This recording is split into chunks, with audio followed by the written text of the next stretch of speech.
Hey everybody, sorry to interrupt the video, but it's sponsorship time. This video is sponsored by Fandom Ion, who sells some really great anime and manga merch, and a bunch of other cool merch for some pretty cool prices, such as Marvel merch as well for all you Marvel nerds like me.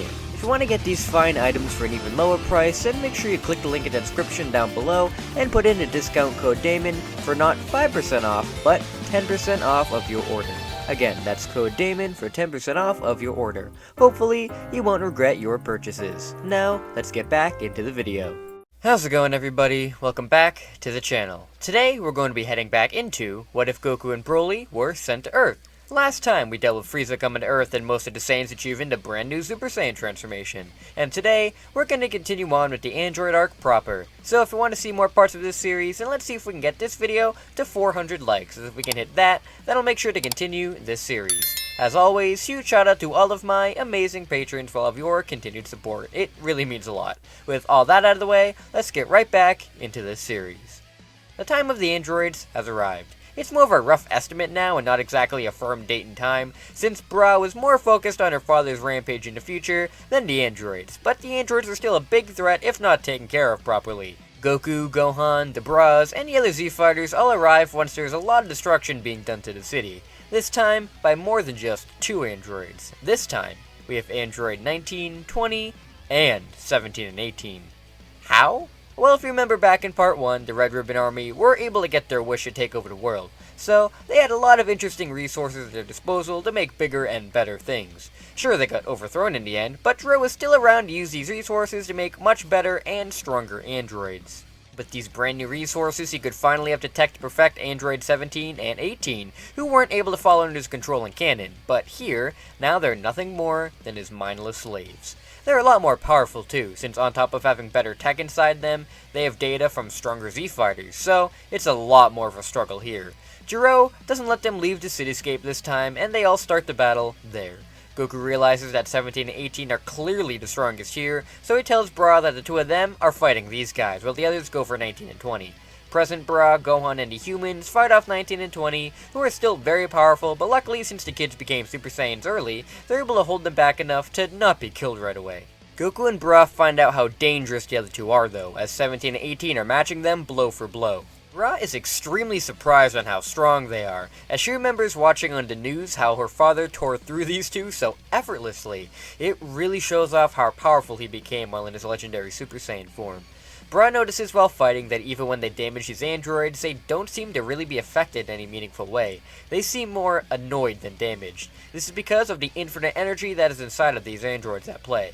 This time, in all of them, 19 and 20 have infinite energy in exchange for their absorbing energy hands, so it's harder to find out with them as well. Gohan and Present Bra are able to do some damage, but not enough to really slow them down at all. This situation is not looking good. Tien tries launching a tri-beam at 19 and 20, which actually tears off a good chunk of their clothing, and 19 isn't happy about this, and he rushes over, kneeing him in the face, and then sticking his arm directly through his chest. The others all stop and look as Tien is impaled by the android.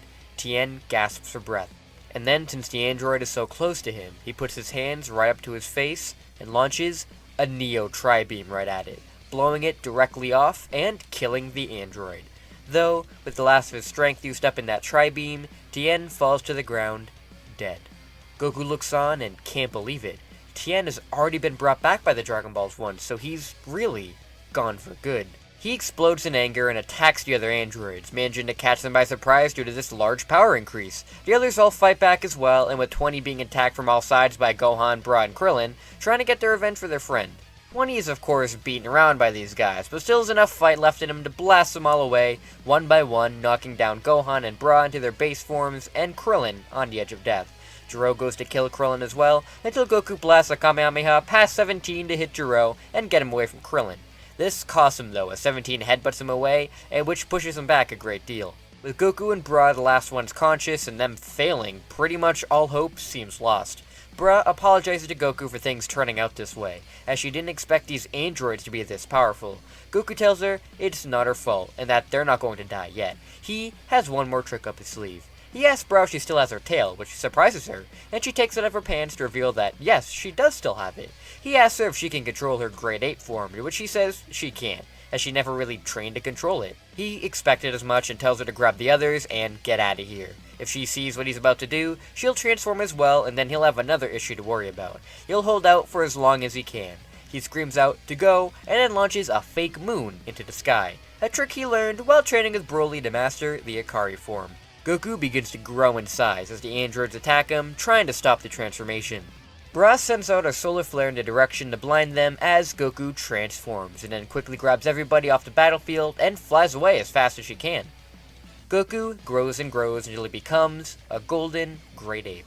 Goku roars and fires a beam from his mouth directly at the androids. Since they're still blind, the attack goes to hit them dead on, but 17 is able to summon a shield around himself and 18. Zero, unfortunately, was too far away to be affected by the shield, and the blast incinerates him on impact. You see, Goku has grown to be 10 times stronger than he was in his Super Saiyan form, since the power of the Great Ape grows your power by 10 times. Now, if you know Super Saiyan 2, it only grows your power by 2 times, so Goku has far exceeded the power of Super Saiyan 2 by becoming a Great Ape, meaning he's more than powerful enough to take these guys on. 17 and 18 try to fight back, but each blow that they deal to him does nothing more than tickle Goku. He smacks them away from him, and a light smack damages the androids a lot, and the best they can do is try to keep a distance and blast from afar. But Goku isn't as slow as they'd think and a size as big as his, and he zips over to 18 and crushes her into bits by a slam of his fist.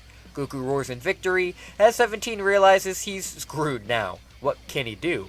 He then looks up to the artificial moon that Goku made, and realizes that's the key to this monster's transformation, and he blasts it out of the sky. Goku goes to stop him, but he's too late. The moon is destroyed, and he's going to revert back into his base form. He screams out, not allowing it to happen. If he turns back now, then everybody's going to be killed. He has to stay in this form, as he's mastered it. He can use it to save everyone. Goku's strong will isn't keeping him from shrinking, but when he finally does shrink, he isn't the same anymore. 17 is confused by what just happened, and why Goku looks different. Goku doesn't even realize what he's done to himself to get this way. It just happened. Goku has unknowingly become a Super Saiyan 4. Now, if you're mad that Super Saiyan 4 has come so much earlier, well, think of this. Goku is a lot stronger here than he is in canon, and has mastered control over the Great Ape form after the fight with the Saiyans, and even after that, mastered the Ikari form, which is the Great Ape's power in your base form. Since he has mastered both of these forms, reverting back from a Golden Great Ape would allow him to achieve the true perfected state of both of these forms, the Super Saiyan 4. Though, since he basically skipped 2 and 3, this wouldn't be called Super Saiyan 4, it would technically be Super Saiyan 2, but that's too confusing, so we're going to be going back to the Goku Remembered the Saiyan days, and calling this form the Wrathful Super Saiyan. Goku looks at himself in wonder. He knows he can win now, and avenge Tien. 17 launches a barrage of ki attacks at Goku to keep him away, but Goku just stands there and takes it, not being injured at all. 17 backs away in fear, and Goku tells him that his friend murdered his, and he can't forgive him for that. But he'll give him one more chance to get out of here before any more damage is done. 17 can't believe that he's just going to let him go. It has to be a trick. He's not going to fall for it. His programming is to kill Goku, so he's going to follow through until the very end. 17 charges up an energy blast and aims it directly towards the ground, going to wipe out everybody to stop Goku. But before it can hit the ground, Goku blasts away the basic ki ball and appears in front of 17, saying he gave him a chance, and then blasts him away, ridding the world of the android threat. Goku has stopped the androids, though not without one casualty. Before he can truly mourn, he begins to feel immense strain due to the wrathful Super Saiyan state. He may be powerful, but this power is still a lot for an android saga Goku. Goku reverts back to his base and collapses to the ground. Goku wakes up later on the lookout, surrounded by his family and even Broly. Goku wonders where he is, and Broly tells him he's on Kami's lookout, and he picked him up from the wreckage and gave him a senzu bean to regain him to full health. He saw from the lookout what power he gained and how strong he's become. He's really proud of him. Goku hugs his brother and says he seems different too, and asks if he was watching the whole thing. Broly says that he didn't really sense what was going on until Tien was killed, and Kami ordered him not to go down, as he wanted to see how he would react to the death, and if he would rage out into a new transformation. Broly was very angry, but didn't transform, and he almost went down once Bra flew away until he saw the power of the Great Ape, and realized his help wasn't needed. Ra tells her father that, yeah, the androids are defeated, but Tien still died, and they can't bring him back with the Dragon Balls. Kami tells him that, yes, the Dragon Balls can only bring you back if you've died only once before. But that doesn't mean that he's gone for good. The others ask what they mean exactly, and Kami yells into the palace for the other two, to come on out here. Goku yells once Vegeta and Nappa walk out, and he transforms into a Super Saiyan form. Broly tells him to stand down, and that they're good now, but tells the two to explain what they did before. Vegeta sighs and says that Kami here is a Namekian, and that there's a planet out there called Namek, which to his knowledge has other Dragon Balls that may be able to bring their friend back to life. And that's where we're going to be leaving things for right now. This was a big part, with Super Saiyan 4, the androids defeated, Vegeta and Nappa back, and the reveal of Namek. There's still plenty more, with all that Broly's learned with Kami, how Vegeta and Nappa are around, and what's going to happen with Cell. If you want to see what comes next, make sure to like this video and subscribe. As again, this video gets 400 likes, then I'll make sure to release the next part faster. Thank you all so much for watching, and until we meet again. See you later!